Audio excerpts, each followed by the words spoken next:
CP Jadav Ranchi जी का प्रश्न है, संस्कृति और संस्कार में क्या अंतर है, इसे स्पष्ट करें। संस्कृति तो आप ये समझिए कि आदमी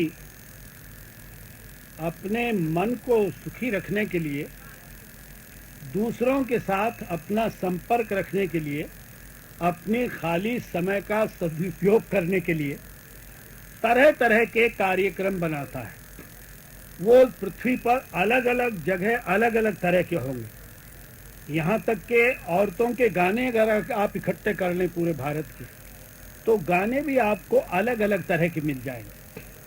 दक्षिण में ऐसे औरतों के गाने मिलेंगे जिसमें रावण की बड़ी भारी तारीफ की गई। और अगर आप बिहार के उत्तरी हिस्से में चले जाएं तो राम को 2 कौड़ी का माना है औरतों ने, और सब सीता की तारीफ में लगी हुई है, क्योंकि उस बेचारी के साथ ज्यादती हो गई थी। तो ये जो आदमी का कहानी बनाना, नाटक करना, गाना, कूदना, अब आप कायदे में कूदने लगे तो नाच हो गया, बिना कायदे कूदने लगे तो कूद हो गई। ब्राह्मणों ने निठल्ले होकर लड़कियों को दान में लेकर उनको अपनी रखैल बनाकर नाच गाना सिखा दिया। धंधा कुछ था नहीं, तो वो जो लोक नाच था उसी को उन्होंने गणित में भर दिया कि 4 दफे बाया टांग मारी और उसके बाद 5 दफे दाई टांग मारी तो कथक का ये तोड़ा पूरा हो गया, और 4 की जगह 5 हो गई तो अधूरा हो गया। अब वो गणित में बांध दिया तो शास्त्रीय नृत्य हो गया। बाकी तो वो उछल कूद का नृत्य था, अपना मस्ती के साथ नाचता था आदमी।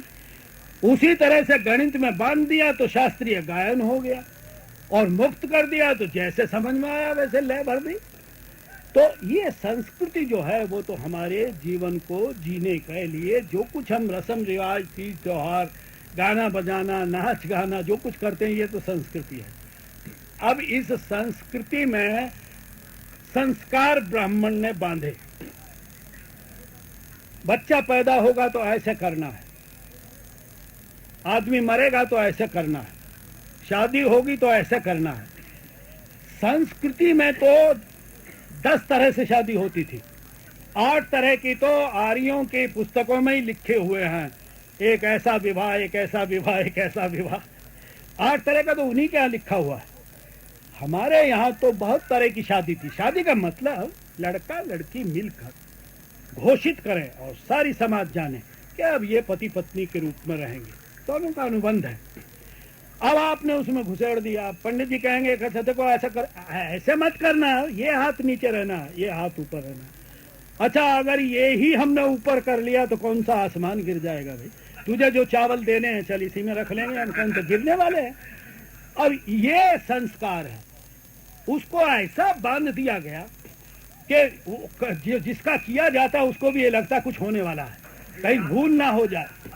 हमारे यहाँ एक बहुत 6 फीटे लड़के की शादी हुई, उजड़ लड़का था, जट का, तो वो सुमेरु पर्वत के ठोकर लगवाते हैं जब विवाह होता है, शादी होती है, तो आमतौर से पत्थर रख देते हैं, उसको छुआ देते हैं। तो जहाँ वो फेरे पड़ रहे थे वहाँ कोने में तो एक चक्की रखी हुई थी पत्थर की नजदीक ही, और एक छटंग की पत्थर की, एक छटांग वजन की जैसे बना लेते हैं तोलने के लिए, वो पंडित जी ने लाके रख दी थी, सुमेर पर्वत बना दिया था। तो उस लड़के से कहा कि सुमेर पर्वत में तुम पैर छुओ, तो उसने कहा कहाँ है सुमेर पर्वत। पंडित ने कहा तुमको ये पत्थर दिखता नहीं है क्या? और वो तो उसको नहीं दिखा है, वो चक्की दिखाई दे गई। वो भाग के गया, लगाई ठोकर उसने चक्की में। क्या करते हो? अरे सुमेर पर्वत में ठोकर लगा रहा हूं। तो अब ये संस्कार है। पागल कहीं के तुम, ये शादी हो रही है या पत्थरों की फुटबॉल खेली जा रही है भाई, इसका क्या मतलब? अब हमारे यहाँ तो एक संस्कार में जब खत्म हो गया वो सब पूजन वूजन, तो पंडित जी ने हिसाब लगाया तो वो गणेश जी का पैसा नहीं मिला उनको। 1.25 रुपया, शुरू में गणेश जी का पूजन हुआ था, 1.25 रुपया लिया गया था। तो वो पंडित कहता है चौधरी जी गणेश जी का पैसा नहीं मिल रहा। तो वो जिसने उठाया था वो कहने लगा पंडित जी गौर करके देखो गणेश जी हैं कि नहीं। अब पंडित को गणेश जी में क्या दिलचस्पी थी, वो तो मिट्टी पर धागा लपेट देते हैं ना, गणेश में क्या दिलचस्पी थी। लेकिन जब कहा गया तो देखा तो कहना हाँ चौधरी जी गणेश जी भी नहीं है। कहने लगे वो उनका काम शुरू में खत्म हो गया था, अपना पैसा लेकर तभी चले गए। तो वो कहला ए चौधरी थी, मेरा पैसा तेरे पास है, भैया मेरा पैसा दे दे 100 रुपया। उसने कहा तो गणेश जी के नाम से क्यों लेता है, सीधा सीधा मांग लेता। अच्छा ये संस्कार है, ठगाई का धंधा जो है वो संस्कार है। संस्कृति में इन संस्कारों की जरूरत नहीं है, वो तो उल्लास की चीज है, मौज की चीज है, लेकिन ये सब इन्होंने बनाया है। आगे चलिए।